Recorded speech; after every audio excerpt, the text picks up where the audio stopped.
It all started on a crisp Tuesday evening in October.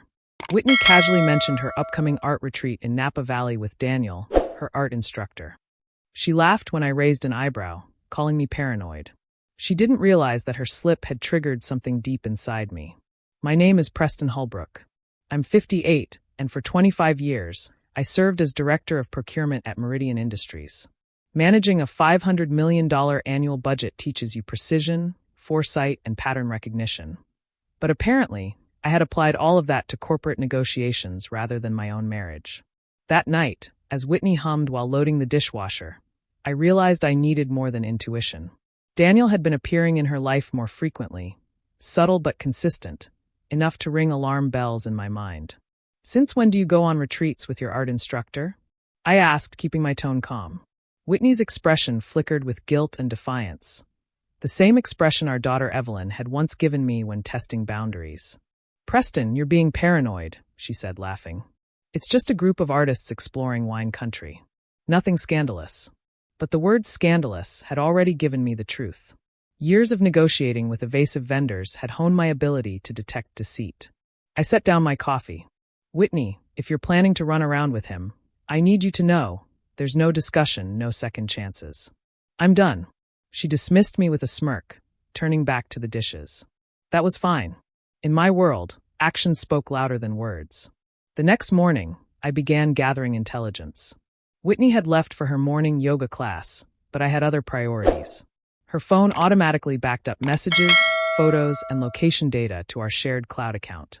I sifted through 6 months of files, dinners, gallery visits, casual coffee meetups, all revealing a pattern. She was meeting Daniel 2 or 3 times a week, always under false pretenses. One folder stood out: art projects. Inside were photos of Daniel's apartment, his car, and candid shots of Whitney and Daniel together, her hand resting on his arm, gazes locked in ways that made my stomach twist. I quickly closed my laptop as Whitney returned, her face flushed from yoga. "How was class?" I asked casually. "Oh, she said, avoiding my eyes. I smiled thinly. "I've been thinking about your Napa trip. Maybe I should meet this Daniel character, shake his hand, understand his role in your life." Her smile faltered for a second, betraying panic. That evening, I called Jerome Price, a private investigator I'd used years earlier for corporate security. "Preston Holbrook," he answered. "I need your services again, personal matter." Within 48 hours, Jerome had positioned himself outside Daniel's apartment. Video, audio, timestamps, everything that would expose their relationship and uncover Daniel Kane's past. 3 previous relationships with married women, all ending when the husbands discovered the truth. He was a con artist. Then I called my twin brother, Derek, a corporate restructuring specialist in Seattle. Pretend to be me, but more money, more influence. Get close to him, record his methods, and reveal everything. Derek laughed at the audacity. By Thursday, Daniel had confessed his whole operation, thinking he was dealing with a wealthy potential partner. Meanwhile, I activated the trust fund I had set up when Evelyn turned 18. Our house, investments, and business interests had been structured to protect against financial manipulation. Evelyn flew in from Sacramento for a family briefing. "Dad, what's going on?" she asked. I handed her the reports and photos. "Mom's having an affair," she said finally. "Not a question. What do we do?" "Protect our assets," I replied. "And let Derek handle the evidence. By the time we're done, she won't have a leg to stand on legally." Whitney returned home late from her gallery visit. She was distracted, giddy even, planning her romantic escape, oblivious to the web closing in. Jerome positioned the Bentley in her reserved parking spot, symbolic, unavoidable. When she arrived, she saw the car and froze. By Thursday evening, Daniel's confession was complete, recorded for posterity. He had planned to siphon money from Whitney's accounts before fleeing to Costa Rica. Whitney's fantasy collapsed in real time, leaving her scrambling, empty-handed, and humiliated. The following morning, I presented her with divorce papers.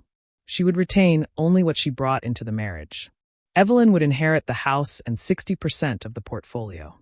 Whitney signed, defeated. Her world of secret adventures, con men, and lies had collapsed. 6 months later, I stood with Evelyn and Derek, watching Jerome finish installing security at our new home. Strategic, secure, and completely ours. Whitney now lived in a studio apartment downtown, working retail, while Daniel faced federal charges for fraud in 3 states. Life returned to rhythm. Evelyn thrived in project management, Derek expanded his consulting work, and I resumed my leadership at Meridian. Whitney had thought she was too clever to be caught, but she underestimated the consequences of strategic thinking. By reclaiming my life, protecting my daughter, and neutralizing threats, I learned an invaluable lesson. Sometimes the best revenge isn't rage. It's building a life so strong, stable, and intelligent that those who tried to manipulate you are powerless against it. If you've ever been betrayed or faced a shocking secret, watch until the end to see how strategy and patience can turn the tables. Don't forget to like, comment, and subscribe for more unbelievable true life stories.